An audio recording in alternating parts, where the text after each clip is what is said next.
Hello guys, कैसे हैं आप सब। आई होप आप लोग अच्छे होंगे।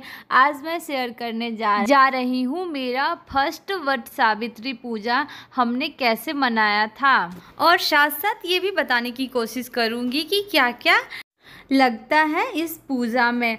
आप जो फोटो देख रहे हैं वो नहाई खाई का है। नहाई खाई के दिन हम लोग मंदिर गए थे पूजा करने के लिए। ये मेरी बहन लगेगी, इसका भी शादी उसी साल हुआ था।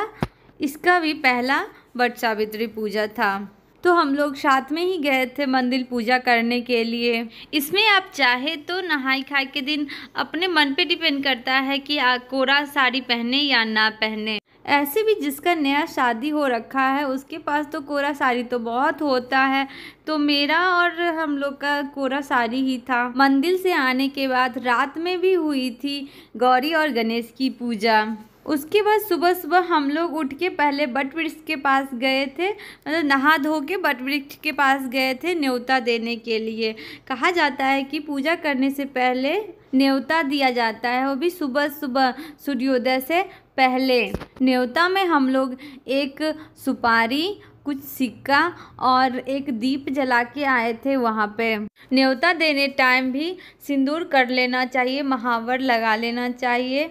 न्योता देने टाइम भी अगर आपका मन है तो आप कोरा साड़ी भी पहन सकते हैं, अगर आपके पास नहीं अवेलेबल है तो साफ़ सुथरा कोई भी साड़ी पहन सकते हैं। साड़ी ब्लैक, वाइट और ब्लू पहनने से बचना चाहिए। ब्लैक वाइट तो बिल्कुल नहीं साड़ी पहनना चाहिए, ब्लू थोड़ा बहुत रहेगा कॉम्बिनेशन में तो चलेगा। मैं बता दूं कि रात में जो गौरी गणेश का पूजा होता है वो भी हल्दी से होता है। गौरी जी हल्दी से बनते हैं और गणेश जी सुपारी से बनते हैं।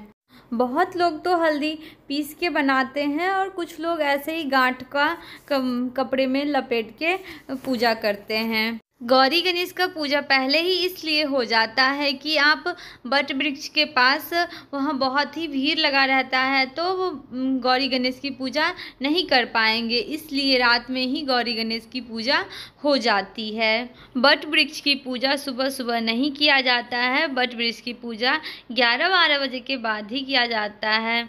ये हम लोग निकल चुके हैं बट वृक्ष की पूजा करने के लिए। मैं बता दूं कि बट वृक्ष की पूजा में कलश लगता है। इसका एक कलश अलग आता है जो सर पे लेके चलते हैं, उसमें जल रखा जाता है और उसके ऊपर आम रखते हैं, और एक डलिया आता है उसमें गुड्डी गुड़िया रहता है, यानी कि उसको सावित्री और सतवान माना जाता है। वहाँ पे पूजा होता है उनका, और इस पूजा में बांस का पंखा का अधिक महत्व होता है।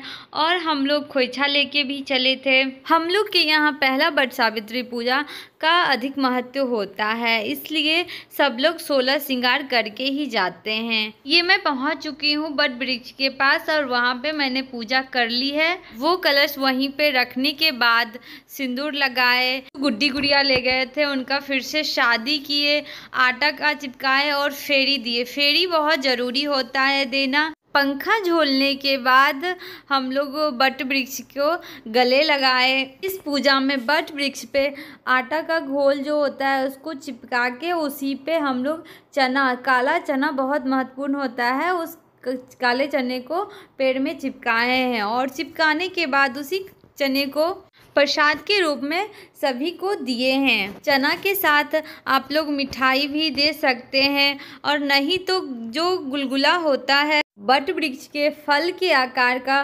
गुलगुला बनता है आटा का मीठा, उसको बना के उसको भी दिया जाता है प्रसादी के रूप में।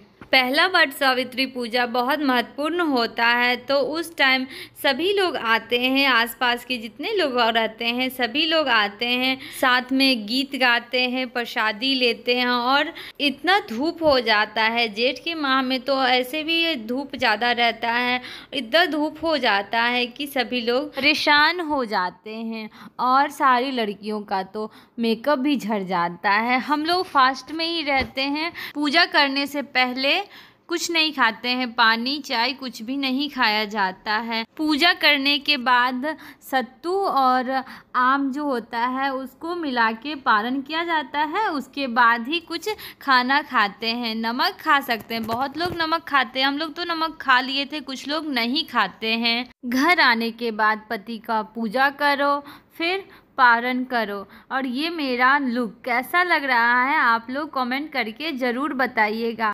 मुझे लगता है ये लुक परफेक्ट रहता है वट सावित्री पूजा के लिए। ये ब्लॉग कैसा लगा आपको? अच्छा लगा तो एक लाइक ज़रूर करें और हमारे चैनल को सब्सक्राइब ज़रूर कर लें। हमारे चैनल पे तीज त्योहार और इसी तरह के ब्लॉग आते रहते हैं।